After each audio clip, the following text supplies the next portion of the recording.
we all just want our life to work better. We really do. Like if someone's in a relationship, it's not working well, or they're in a job, it's not working well, a career path not working well, whatever it might be, we tend to gravitate to the thing that's known in concrete. By analogy, if you think about having a house, you might go and see, okay, there's a crack in the wall here, and I need to go and fix this crack. And so you go and you get spackle, you spackle over it, you paint over it, and then it shows up again, and it shows up again, and it shows up again. And the reason is because it's like, it's not a wall problem, it's a foundation problem, right? It's actually a bigger problem, but it's a hidden problem. Like you actually have to go deeper and you have to go beyond your conception. So we can spend a lot of energy trying to solve problems and getting great answers to, in a sense, like the wrong questions.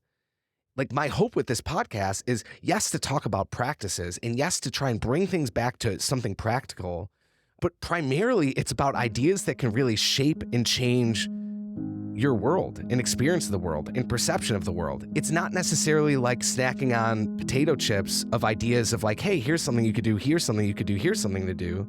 It takes a little bit more work, but it is the work.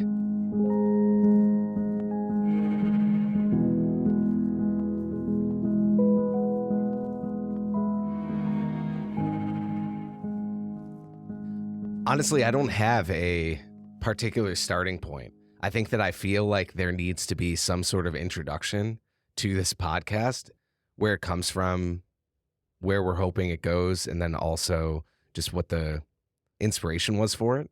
Yep, perfect. So that's my first question. Why did you decide to start this podcast? So we can start there and see where it leads us. Yeah.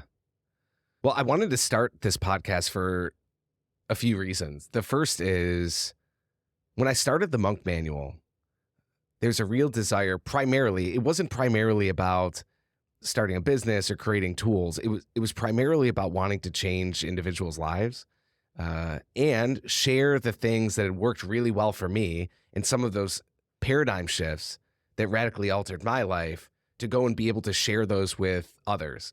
And I think that there has been a good amount that's happened through the various tools, because the tools do help and the tools do work. And I think that some people pick up on some of the ideas just by using the tools. But there was also a sense I had that there was quite a gap for most people between the premises that they might be coming in with around productivity, around fuller living, and the premises that led to me creating the Monk Manual. And so I wanted to have an opportunity to go and dive into some of those ideas and topics, and also do something that I knew would be gratifying for me. So that leads to the second reason, which hopefully it's not selfish per se, but it is in some ways directed towards my own path of fullness, in that I like to build things. I like to figure out problems. Like, that's fun for me. But I also, deep down, I'm really more of a creative, and the Monk Manual, traditionally, a lot of my time has been spent more in operations. So in a sense, this is more of an experiment to try to do a little bit more of the things that really light me up. And I think you may have been one of the first people who brought up the idea of creating a podcast, or me creating a podcast. And I think that might have even been like 3 years ago. And since that time, I've had a number of other people do that as well. But I was hesitant to go and do it. And then 4 or 5 months ago, I had, I think, like 5 people all suggest I create a podcast in the same month. And this was happening at the same time that there are a lot of other changes taking place in my life. So I was like, you know what? I just feel like this is the next thing for me. And even if it's something that very few people end up listening to, I think that the people that do listen to it, it can be really beneficial. And I know it's going to be beneficial for me. So it seemed like a win all around. So when you said part of the idea of this is to do more of the things that light you up, what about this lights you up? What's exciting about doing a podcast for you? Yeah. I think there's a lot of different things that give people energy, and it's fairly specific and dependent on the person. For you, for example, it might be creating music or something. I have some things I really enjoy doing. I really enjoy spending time with my kids and doing things like that. Yeah, there's a few other hobbies there, but But when I need to really recharge and refill and replenish, usually it's spent with other people who I either find interesting or have some sort of expertise, and I'm picking their brain around particular ideas.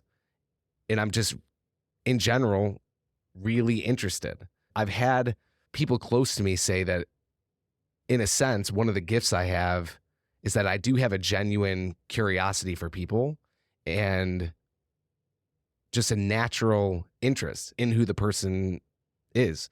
And I recognize that in myself, and it's not even dependent on like a title or some sort of like accreditation. I mean, and this is true, like I really am interested in virtually every single person I meet, because I think that every single person I meet I just am fascinated by people. I'm fascinated by people.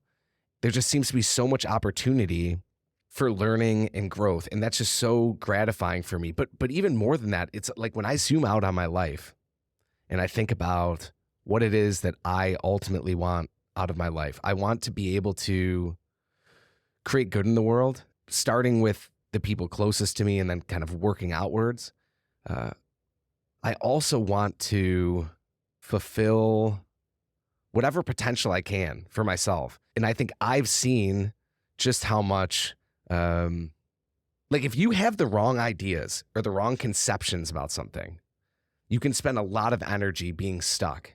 And when you encounter something that's like a really potent idea, something that like shifts the way you think, where you're like, oh, I never thought of it that way before. Now I see this entirely different. All of a sudden, it's like the behavior flows out of that, right? Because our behavior is informed by our beliefs. It's informed by our conception of the world. I'm a huge believer that everyone is just trying to do the best they can. Everyone is trying to create more good, generally speaking, in their life based upon what their conception of the world is, how things work, how they work, how relationships work. So if we can connect more deeply into the things that actually work, that seems like that has the possibility for a lot of transformation. And not transformation in just like, here's a hack or here's how you go and build a habit in 10 days, but real transformation, real like, okay, I was this before, now I'm this. And that's probably the most exciting thing to me, that prospect. Along those lines, why did you decide to call the podcast Potent? It's funny, whenever I have to name something, even when I came up with the Monk Manual name, I remember shopping it around to people and being like, is this a good name? Do you think this is dumb? Like, what do you think about this? And so I brought it to a few of the people who are close to me. And in general, people were like, oh, that works. So I did the same thing with Potent, where I shopped it around a little bit and I was like, okay, what do you think about this? And I would wait for the reaction to try and hear like, okay, does this resonate with the person or does it not? And usually I was bringing it to people who I thought, hey, these are the people who'd be into what I'd be creating here anyways. So if it resonates with them, that's a good sense that it's going to resonate for others. The idea of Potent, the word itself, it really comes through a bit of soul searching. I recognize at some point that what motivates me most is potential, the idea of potential. Achieving, realizing, I like the word realizing better than achieving. Achieving has this kind of mentality of, I don't know, it just feels so layered with certain models of success that I don't feel like is what I'm necessarily after, or that most people are ultimately really after. So it's not so much about achieving. I like the term realizing, because realizing is, it's like you have this image in your mind, an ideal, you're able to imagine this brighter future for yourself. And then you're not like achieving that reality. You're realizing it. You're making it real. So I really like that idea of realizing one's own potential. But I think the thing that was the shift for me, because I could have called it something like Potential, the Potential Podcast, right? That would have been fine. But I even feel like I'm really interested in words. Really, really interested in words. I spend a lot of time actually going on websites around etymology, and if I'll find a word that I'm really interested in, I'll just like try and go back and see, where does this come from? How is it interconnected to this? All these things. Because a lot can be lost in language, right? Our communication is, there's a lot that can be lost in it. And potential, I feel like, is also just like achievement. It's this layered term that tends to be tied to kind of a mechanistic view of the human person. Like it's about, it tends to be tied to like sports performance, or I don't know, like some sort of model for success that again is externally dictated and seems to be based on an endpoint. I think that one of the problems, and this really came to me through the work of the Monk Manual, it's kind of core to the whole journey, is we have this way of thinking about our work and about our own journey towards fuller living as this thing where it's like we work and we make decisions and eventually we get to this place where our potential is realized, or maybe the potential for our happiness is realized, or joy, or peace. And I just came to a really strong conviction that that's not how it works, or at least like that's really misleading. Because what it does is it makes it seem like everything is always in the future rather than accessible to us here, now. And what I've found is when things are accessible to us here now, what it does is all of a sudden the now becomes meaningful. It's not the end goal that becomes meaningful. It's the now. The end goal is actually the means. It's the now that is actually the ends. And we always have at our disposal some level of potential. And that's why I like the term potent, because the idea of potency is it's like a qualitative term for the strength and influence that something brings. Oftentimes, maybe it's used in like a chemical reaction or with alcohol, or it's this qualifier that's trying to allude to like how much of this thing is really present and pervasive. It's like a concentration.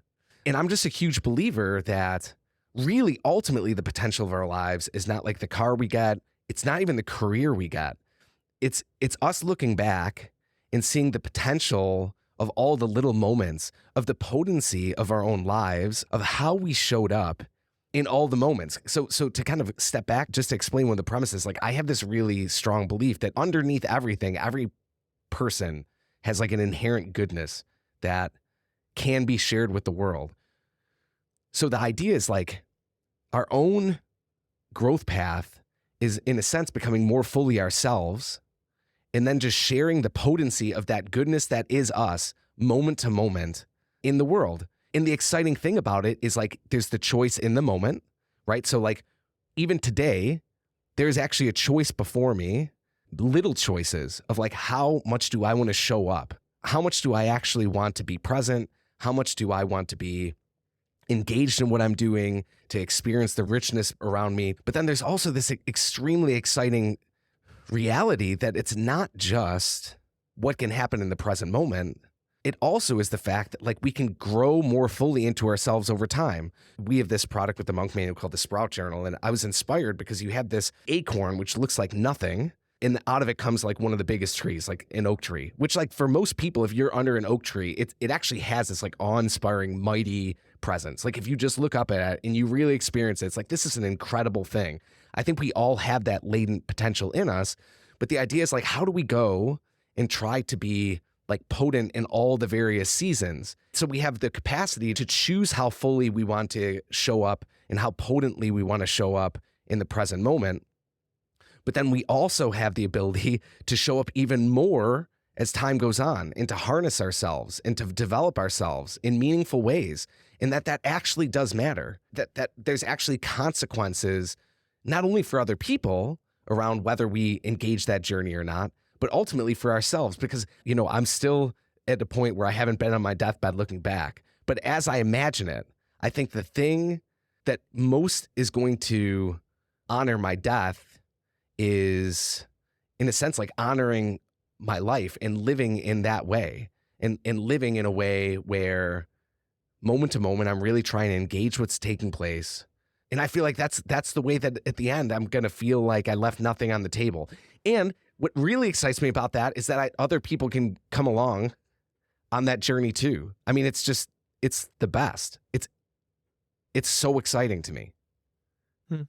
I also feel like the word potent probably has several meanings and intentions for you in this. And I feel like you explored a little bit of that, but there are probably a few other things to it. Is there anything else that you want to name about connections to the word potent and this podcast?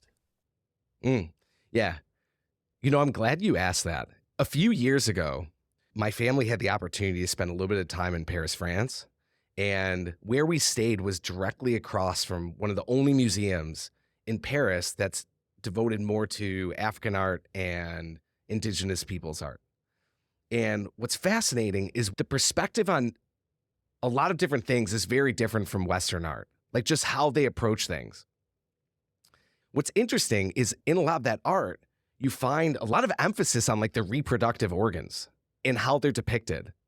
And what I never understood until I dove into that art and tried to understand it was that usually they would actually depict some of these like larger reproductive organs, or they would depict these certain aspects as being larger based upon how good of a leader like a particular chief was, or ultimately it actually came down to a symbolic depiction of creativity.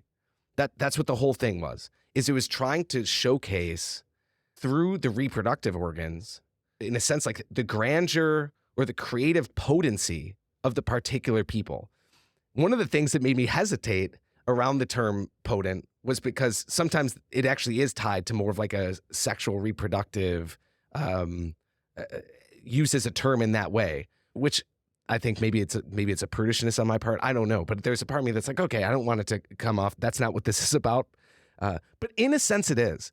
And what I mean by that is, in a sense, it's actually about the creative capacity of our lives. Full stop, really. Because I think there's two pathways to meaning. One is the meaning we experience from others. It's the meaning of being loved, of receiving love, of receiving the gift that is other people, the meaning that's in their lives, the meaning they bring to us. The other is the meaning that we create through the actions we undertake. And I think that what ultimately creates a feeling of meaning is seeing our own creative capacity. And so one of the reasons why a lot of productivity thinking is really problematic is because the emphasis points of productivity thinking, of production just for production's sake, it wraps our work in a paradigm, in an emphasis that's just not creative, and as such is ultimately not that meaningful, which then makes us feel a certain level of disconnection, a certain level of malaise, just like a lack of vitality, right?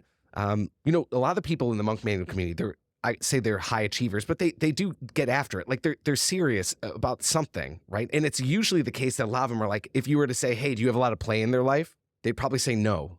And they might say, but I really want that.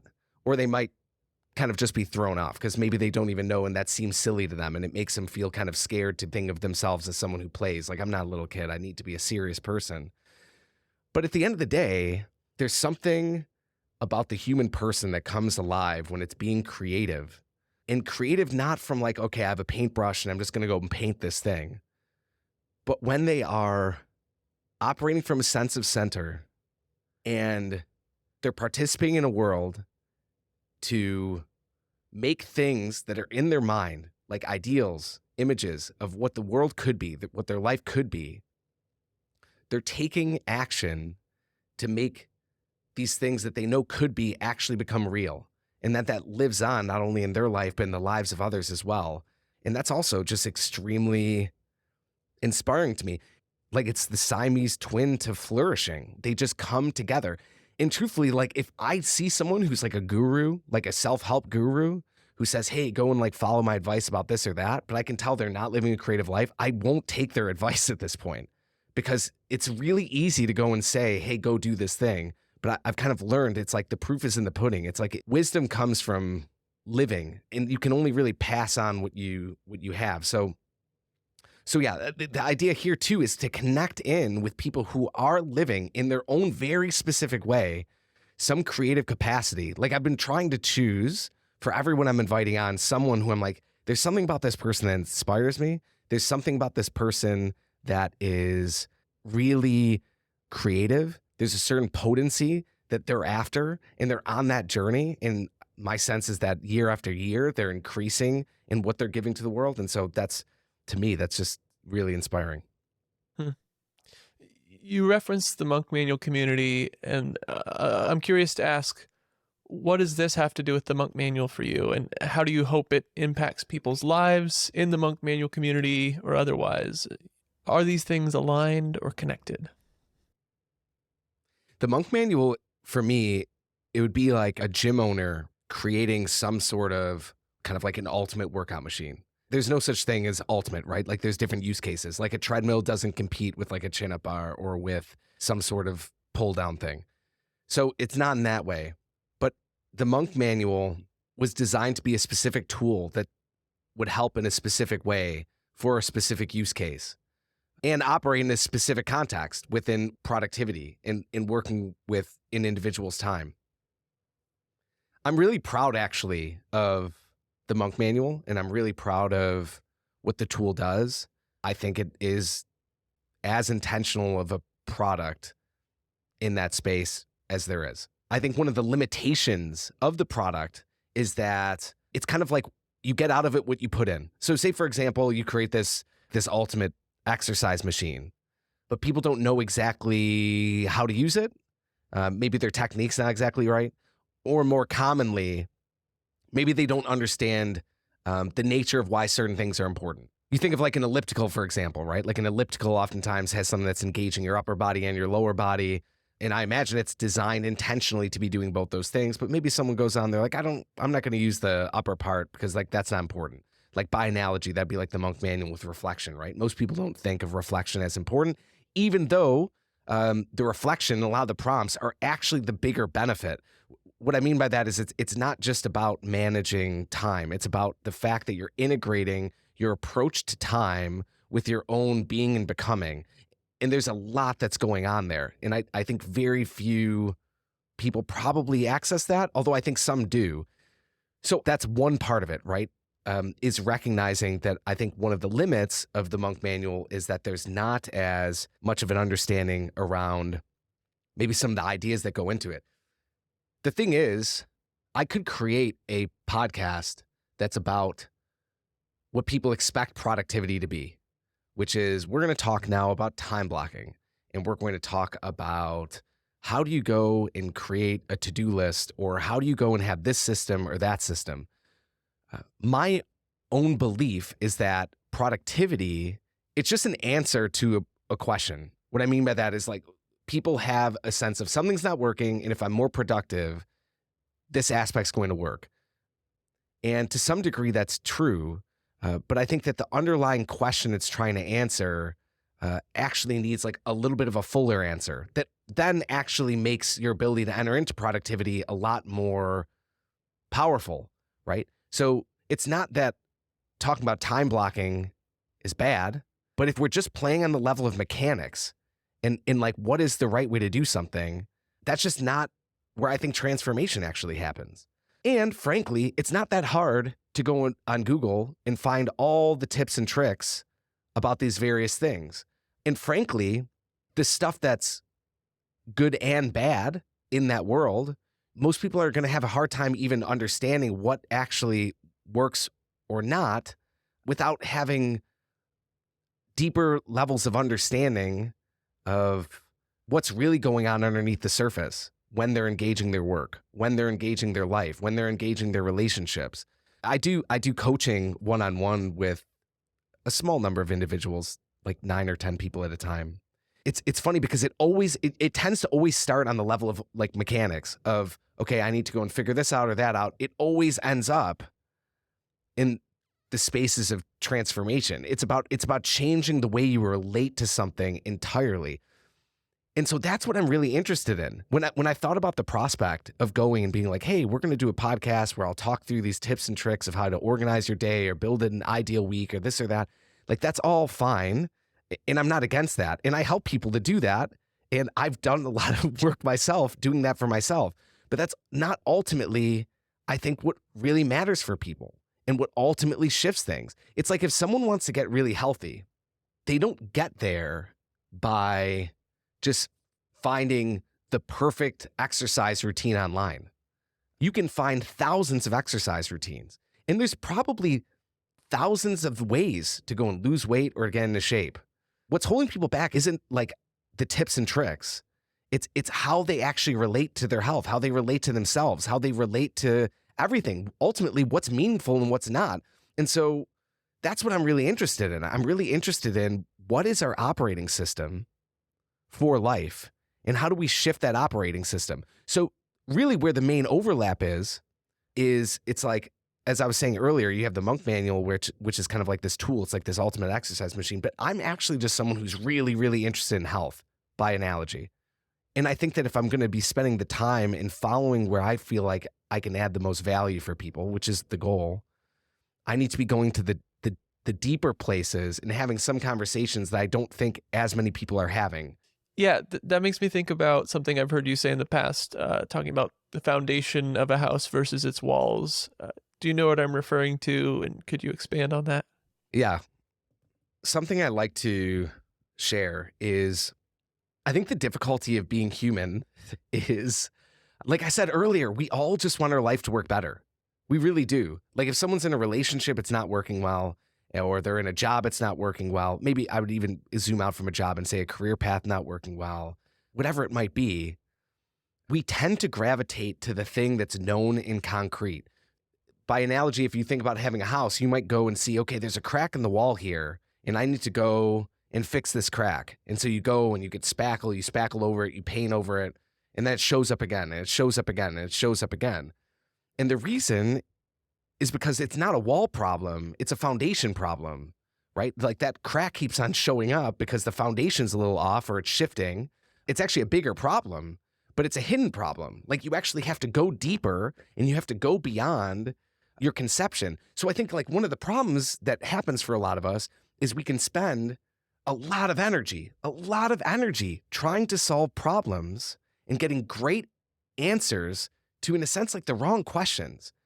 And the thing is, it's like, that's a real tragedy to me, because what that means is that there's a real opportunity cost that we can spend years of our lives trying to keep on fixing this like crack in the wall, feeling frustration, feeling the shame around, I don't know why I just can't get this to work, feeling all these things because we're trying to find like these quick fixes or these memes of personal growth.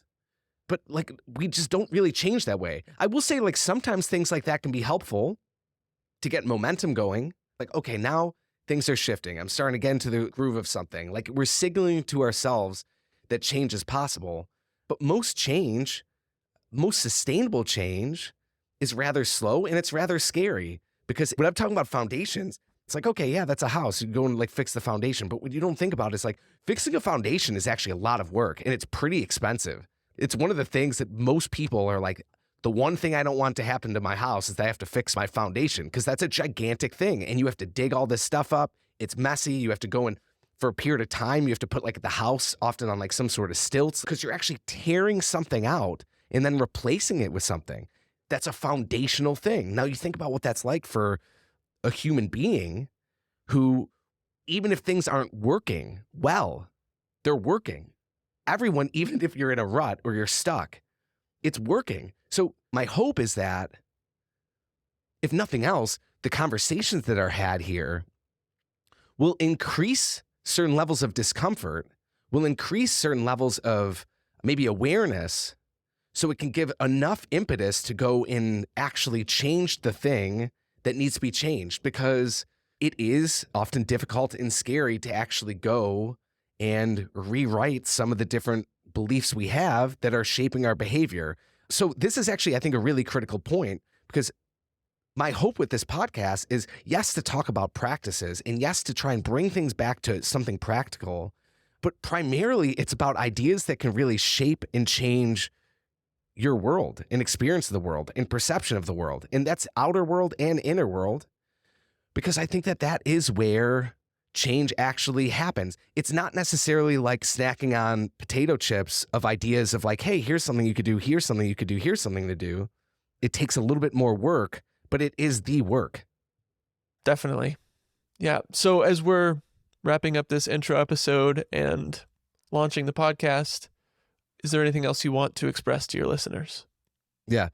I would say, as you can tell, I have a lot of enthusiasm and excitement for this project. And one of the things that excites me most is I don't even know exactly where it's going to go. I know I have a general sense of the direction. And what I would love is for those who listen, who are listening, both now and with future episodes, to leave comments, leave reviews, send us emails. Let us know what's really resonating, what you want more of, where we should go next.